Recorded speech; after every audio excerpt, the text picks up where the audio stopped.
Okay, guys, welcome to Bible study. We're in 1 Kings chapter 17 tonight. We're going to be talking about, we're going to be reading about Elijah, and we kind of jump into the main active part of the introduction to Elijah.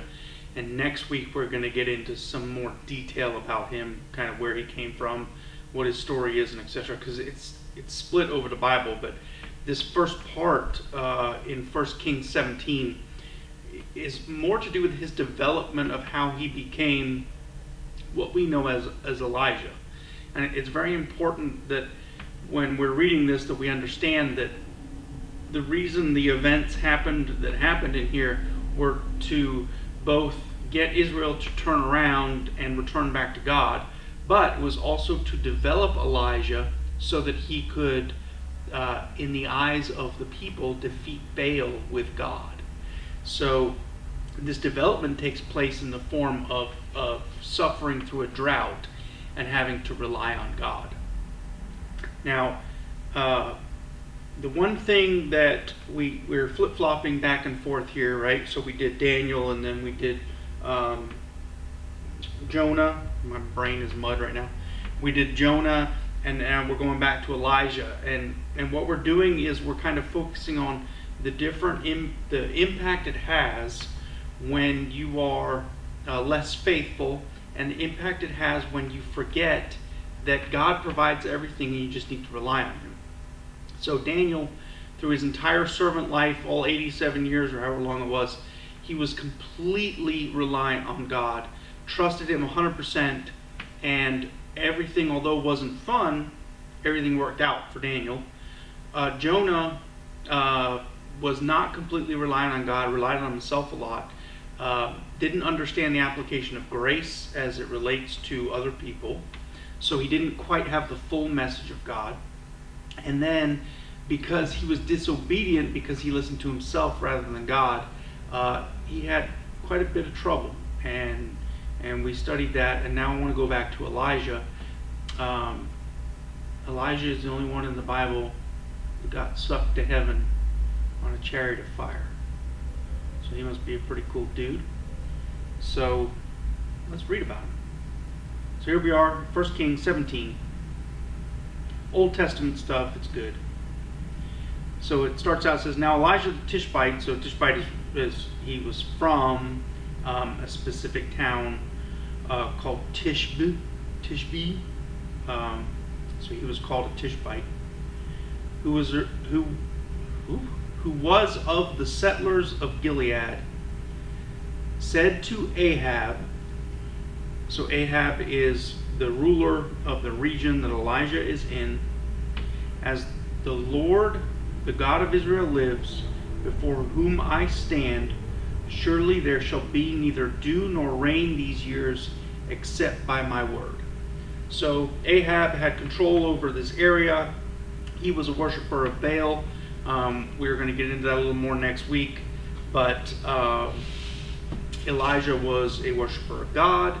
And he says to Ahab, look, because you're not repenting, because you're not giving up on Baal and turning your faith towards God, there's going to be a drought. And it's not going to let up until God gives me the word to say to let it up. Verse 2, it says, the word of the Lord came to Elijah, saying, go away from here and turn eastward and hide yourself by the brook Cherith, which is east of the Jordan. In verse 4, it shall be that you will drink of the brook, and I have commanded the ravens to provide for you there. Okay, so here comes this thing again, right? I have repeated this so many times that I'm surprised that my face doesn't match my shirt. When God asks you to do stuff, He keeps it dumbed down because we are insolent, arrogant, doubting people, right? God never comes to you and is like, I've got a mission for you, and what you're going to do is you're going to leave here and you're going to go to the inner city and you're going to create a huge charity that is going to change the lives of thousands of people and have an effect on poverty and reach people for Christ. God would never do that. What God says for you to do is go stand here. Something's going to happen. And then when that happens, he says, go do this.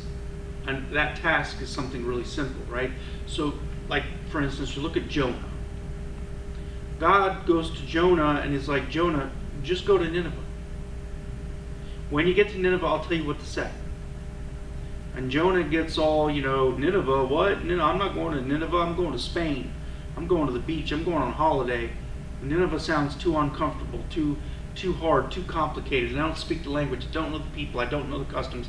I can't go there. Those people there aren't worthy of my presence. They're not worthy of your presence. I'm not going there. I'm not going to Nineveh. God didn't give him any other command. He just said, go there. Just go. Here is the same thing with Elijah. He looks at Elijah and he says, listen, I'm going to bring this punishment on the land because the people are not following me. They're following other gods. This is going to get them to turn to me. It's also going to be a life lesson for you. All I want you to do is go stay by this creek. You can drink the water out of it. You won't get sick.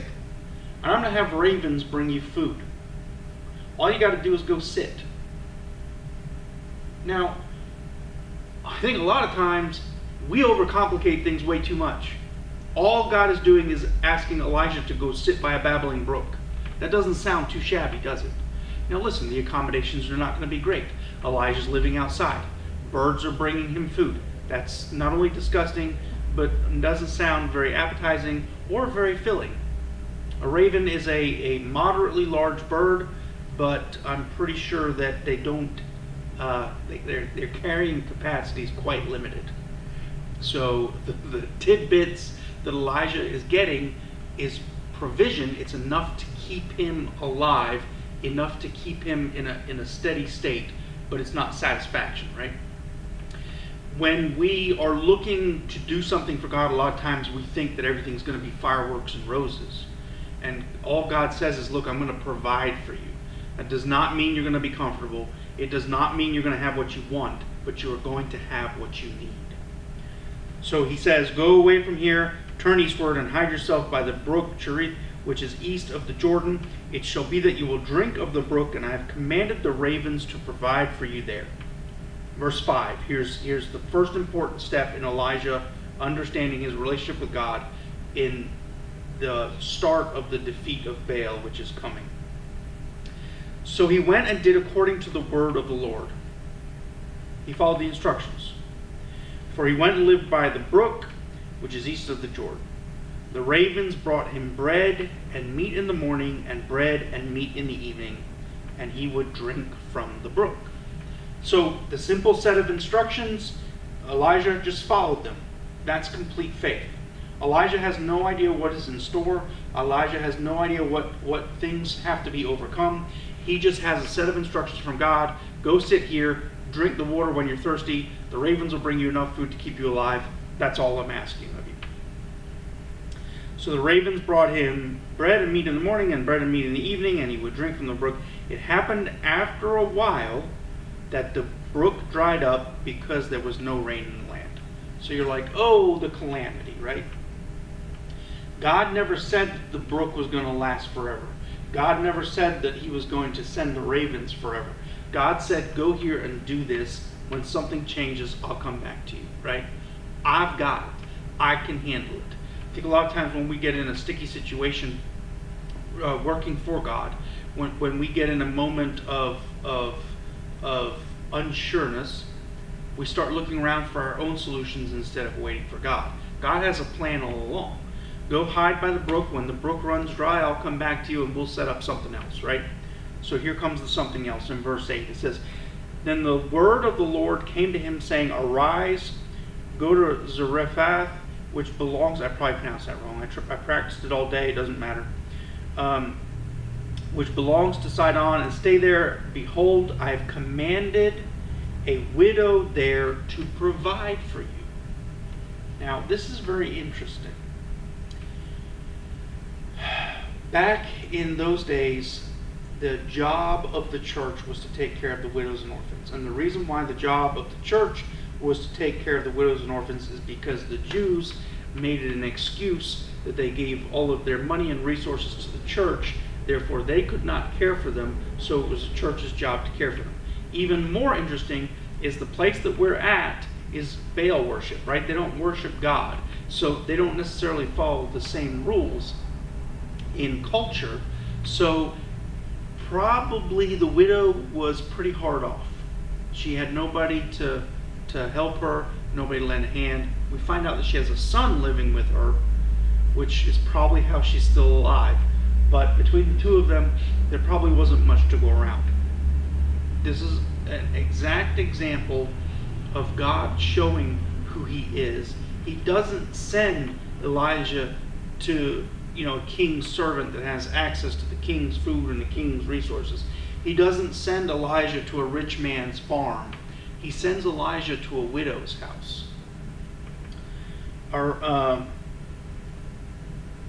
Arise and go, stay there, behold, I have commanded a widow there to provide for you. So he arose and went there, and when he came to the gate of the city, behold, a widow was there gathering sticks, and he called to her and said, please get me a little water in a jar that I may drink. I like this frame of mind, right? So Elijah arrives, and he doesn't have any pretense. He's not like, I've been sent here by God, I'm super important. He keeps his humble stature.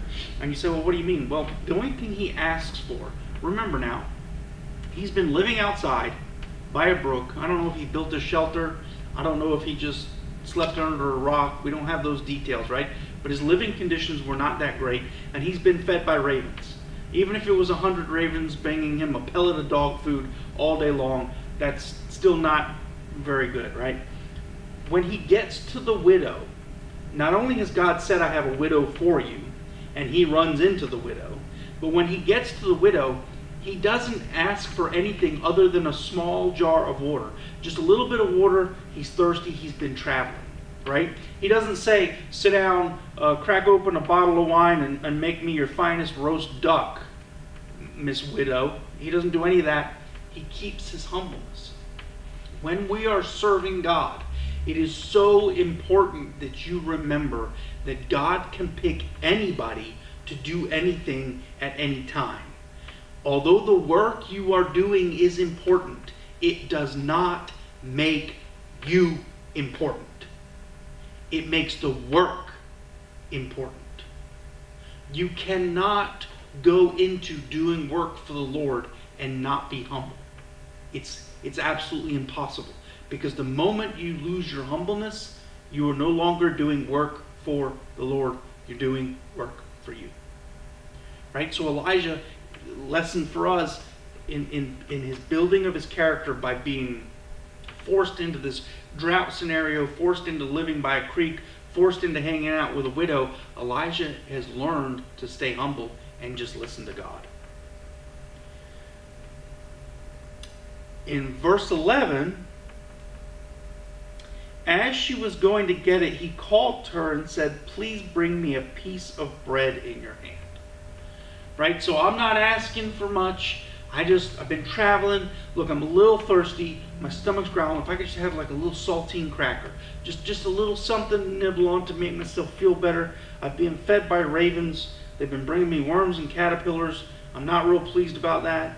I just want a little, a little cracker, a little Ritz, something, just to get a little taste in my mouth. I know you don't have much. I'm not asking for much. She replies in verse 12, as the Lord your God lives. Look at how she says that, because this becomes very important. As the Lord your God lives, I have no bread, only a handful of flour in the bowl and a little oil in the jar. And behold, I am gathering a few sticks that I may go in and prepare for me and my son, that we may eat it and die. Okay, so there's a couple things going on here. First of all, she knows about Elijah. How? Don't know. Probably from God. Second is she knows about Elijah's God. Right? So not only does she know about Elijah because she knows who he worships, but she also knows who he worships. Which I know sounds like I just said the same thing twice, but I promise I didn't. She responds because she says, your God. Like, it's not my God yet. I don't have a relationship with him yet. Right? But she's building one because she's willing to bring him water. She's willing to entertain talking to this guy. She's not willing to give up her last little bit of flour and oil. And then we get this last little bit that she's making her last meal. So this means two things. One is the food is running out. And two is they both, the son and the widow, may already be sick. Right? We don't know that for sure. It could be just they're starving to death and this is the last little bit of food they're ever going to eat. In verse 13, Elijah said to her, do not fear. Go do as you have said, but make me a little bread cake from it first, and bring it out to me, and afterward you may make one for yourself and for your son. Right? So this is where the testing begins. So Elijah says to her, look, don't fear. God's going to provide. This God that you know about that you don't have a relationship yet with, he's going to provide. Right? He says, bring me a little cake. He's not asking for a ton. Bring me a little cake. Just a little smidge first. Go back in. Make you and yours. You for you and yours for your son. He had him bring in the cake first so he could bless it. Right? And once it was blessed, it then became the property of God because it was given back to God. Right? That's what a blessing is. You're thanking him for the food, giving the possession of the food back to him. As soon as it was blessed, God could then work with it. Right? So it says, do not fear, go do as you have said, but make me a little cake first. Bring it out to me, and afterwards you may make one for yourselves and for your son. For thus says the Lord God of Israel. So he is actually speaking for God here. The bowl of flour shall not be exhausted, nor shall the jar of oil be empty, until the day of the Lord sends rain on the face of the earth. So listen, old lady. My God tells me that as long as you continue to use that same jar of oil and the same bag of flour, and you don't look for another answer, God said he was going to provide for us, and it will not run out until crops can be grown and it can be replaced. So she, in acceptance now in this budding relationship with God, she went and did according to the word of Elijah, and she and he and her son ate for many days. Right? So they were able to keep using this flour, keep using this oil, keep eating again. They are being provided for, not satisfied. Right? God makes a promise of provision, not of satisfaction. There's a big difference. We live in a society that is focused on satisfaction, even over satisfaction, right? We live in a society where if you don't have everything, then you're missing out. And, lifestyle is unbelievable. The things that we will do these days, the things that we'll put up with, right? It's perfectly acceptable to go into debt to buy a McMansion so that you can be satisfied. It's perfectly acceptable to spend all your money eating out instead of putting in a savings account so that when COVID strikes, you have to take the government handout check, because we live in a society where we are taught that we must be satisfied all the time. God says to us, look, you don't have to be satisfied all the time, but I will always make sure you have enough. Enough, right? Enough faith, enough food, enough shelter, enough willpower. You always have enough. In verse 16 it says, the bowl of flour was not exhausted. The bowl of flour was not exhausted, nor did the jar of oil become empty, according to the word of the Lord which he spoke through Elijah. So here we have two parties, well, three parties, because the widow and her son are separate people.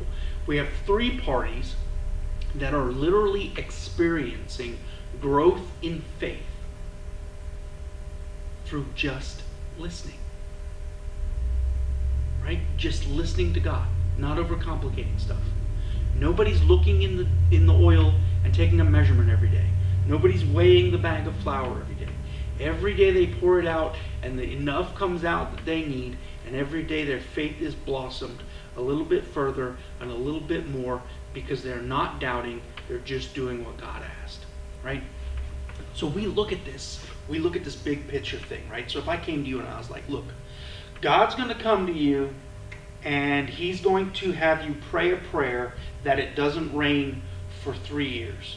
In fact, not only not rain, but be so dry that there's not even dew on the ground that you could collect, right? It's going to be like Sahara Desert dry for 3 years, and you're going to you're going to have to survive this drought, and God said he would provide for you.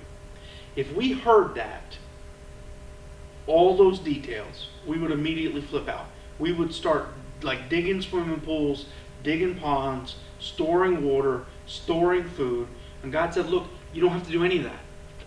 All I said was this is going to happen and I've got you. Right? But our faith is so weak that we feel like we have to overcompensate and overcomplicate what God is asking for. Now look, there's nothing wrong with being self-sufficient. There's nothing wrong with planning ahead. What I'm talking about and what I want you to focus on is this idea that you have to outsmart God. That he hasn't thought of it all. That he can't handle it all. Right? It's God. He's got it. All you have to do is go and do what he asks, and that's it. There's no more to it. In verse 17, it says, now when it came about after these things that the son of the woman, the mistress of the house, became sick, and his sickness was so severe there was no breath left in him. So the son died. So here you have Elijah shows up, and Elijah's like, hey, my God's going to take care of you. Give me some bread, a little bit of water, huh? Let's not get too fancy, but I'm a little hungry, I'm a little thirsty. The widow's like, we don't have too much, we don't really have anything to share. I'm gathering sticks outside so that I can light a little tiny fire, so that I can build a little tiny cake, so me and my son can eat just a little tiny bit, and then we're going to starve to death because this is the last we got. And Elijah comes to her and he's like, don't worry about it, God's got it. He hangs out with her, they make cakes every day, they're eating, they're surviving, they're getting water from somewhere, whatever, everything's working out, then her son dies. I thought God was going to provide. Well, this is the part where Elijah has to grow, right? This is the part that changes Elijah forever. He goes from trusting God to being cemented at God's feet permanently, and God uses the widow and the son to do it. Here we go. So verse 17 again. Now it came about after these things that the son of the woman, the mistress of the house, became sick, and his sickness was so severe that there was no breath left in him. So she said to Elijah, what do I have to do with you, O man of God? You have come to me to bring my iniquity to remembrance and to put my son to death. You've come to remind me how poor I am, and also you've come to kill my child, the only thing that I have, right? Elijah said to her, give me your son.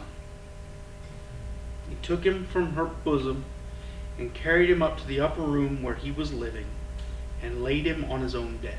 So Elijah takes this dead dude from this lady out of desperation, takes him upstairs, puts him on his own bed that he sleeps in. And he called to God, and look what he says to God. He called to the Lord and said, O Lord my God, have you also brought calamity to the widow with whom I am staying by causing her son to die? There's a little bit of doubt there, isn't there? Like, God, why did you bring me here if you were going to cause this calamity? Right? All of a sudden we have this shift. And Elijah has two directions he can go. He can either go down the rabbit hole where he loses his faith, where he runs away to Spain, where he spends 3 nights in the belly of a fish, or he can stand his ground. When we come up on adversity, when we're serving the Lord, in any way, shape, or form, right? You're supposed to be out serving the Lord every time you're out in public. Well, all the time, but when you're out in public, you're supposed to be spreading the gospel, right? You're supposed to be spreading Jesus. You're spreading his love. So when we come upon adversity, we often shut down. Like, especially around difficult people. Instead of waiting for God to work, instead of relying on him, we start to either back off or we start to alter our course. God just asks us to stand. He wants us in cement feet, right? Stand where I put you. Don't move. Watch me. Face me. Right? We talked about this in Daniel. The angels are in heaven. The only place their eyes are on God. They're a great example for us. No matter what you got going on in your life, no matter what's happening, your eyes should always be on God. Right? You should always be facing him. You should have cement feet. You cannot move from God. That's the idea. So look what Elijah's response here is. He says, God, what have you done? This is horrible. He stretched himself out upon the child 3 times and called to the Lord and said, O Lord my God, I pray you let this child's life return to him. Elijah didn't run from God. Elijah didn't call to get the doctor. Elijah didn't take him down to the river. Elijah didn't sprinkle holy water on him. Elijah didn't call the witch doctor. Elijah didn't bloodlet. Elijah didn't, burn incense in the room. Elijah immediately threw himself at God the best way he knew how, which is literally like throwing himself on this child and praying for him. In verse 22, the Lord heard the voice of Elijah. Of course he did. Because that was Elijah's character building moment. God said, look, I need to make you a little bit stronger. The thing that we're about to overcome together, this Baal guy, this is heavy stuff. I need to make sure you are in the right place. Right? So here's my test. I'm going to temporarily pause the widow's son's life. It's going to break the widow's heart for a few minutes. She's going to survive. She's going to love me forever. The son is going to survive. He's going to love me forever. Elijah is going to be changed forever. Elijah is going to get his cement foundation. Right? The Lord heard the voice of Elijah, and the life of the child returned to him, and he revived. Verse 23. Elijah took the child and brought him down from the upper room into the house and gave him to his mother. And Elijah said, see, your son is alive. As in, see, God said he was going to provide for us. Now here's the amazing response. The woman said to Elijah, now look at what she says. Now I know that you are a man of God, and that the word of the Lord in your mouth is true. So she looks at him and says, I fully believe now. I've been converted. In the same breath, she basically, through God, is telling Elijah, the Lord is in you. Have complete faith. For all of you out there in YouTube land, for you guys on the Zoom, listen. The Lord is in you. Have cement feet. Don't move from him. And you will do incredible things for the kingdom of God that only will be important to the kingdom of God. You're never going to reach fame and fortune by serving the Lord. Anybody that does become famous or fortunate from serving the Lord, that is never their focus. If it is their focus, then they're not serving the Lord. Right? The things that God has called you to do might be so simple that to you you're almost willing to brush them off, or you're willing to overcomplicate them. The thing is, you and I, we're not God. So we're not smart enough to know the outcome of the things that the Lord asks us to do.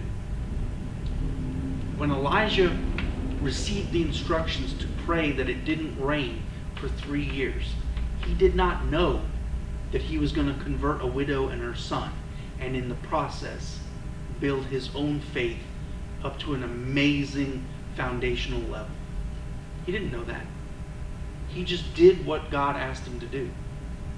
When the woman accepted this man in, even though they had no food to feed him and they had nothing to offer him, she did not know that this man was going to change her life forever and introduce her to her Lord and Savior. She had no clue. She didn't know that she was going to have this experience with her son. She just did what God asked her to. Elijah is a perfect example for exactly what we need today, right? And this faith-building moment that we see take place here, where literally Elijah is reminded that God lives inside of him and what he is asking him to do is the truth, to trust it and have faith in it. That moment that happens, it is the most pure and simplest thing. Jesus comes to us, and we can spend hours arguing about things in the Bible that aren't even in there. We can argue about, what does Jesus think about this? What would Jesus do if he was here now? Da da da da da. Stop it. He asked you to do 2 things. 2 things. The simplest, but most complicated. The simplest 2 things possible. Love him and love everybody else the same way that he loves you. That's it. That is not that complicated. Right? Next time you're in the store and you're checking out, be nice to the person behind the register. Pretend you're behind the register. Next time you're behind a slow car and it's aggravating you and you want to shoot missiles at them, be in that slow car. You wouldn't want to be shot with missiles. Because I guarantee you, sometime in the past, you have been the person behind the register that has annoyed the person waiting. And in the past, you have been the person in the slow car. Don't overcomplicate. God is a complicated, unbelievable, inexplainable phenomenon. But what he asks us to do should never be complicated. It is always the simplest of tasks. Love each other. Treat each other the same way you'd want to be treated. And in that, anything that you come across that violates any of those 2 rules, either of those 2 rules, anything that you come across that violates either of those 2 rules is not of God. Don't follow it. I'm going to repeat that one more time. Anything that you come across that violates those 2 rules is not of God. Don't get involved. That's Elijah 17. We're going into 18 next week, right? I only have you reading from verse 1 through 19. We're going to meet Obadiah, but Obadiah already knows Elijah, and I'm going to give some background there. So we're going to go into a little bit of the history of Elijah, what his story is, how he came about this whole drought thing, living by the brook, etc., etc. And then the week after, we're going to get into his first battle with winning the people over who worship Baal. So next week, chapter 18, verses 1 through 19 only. It's on the website if you forget. I post it every week. Other than that, I hope you all have a great week. I hope you enjoyed Bible study tonight. I will see you on Sunday for sure, 10:45, and go and serve God. And you all have a fantastic remainder of the week.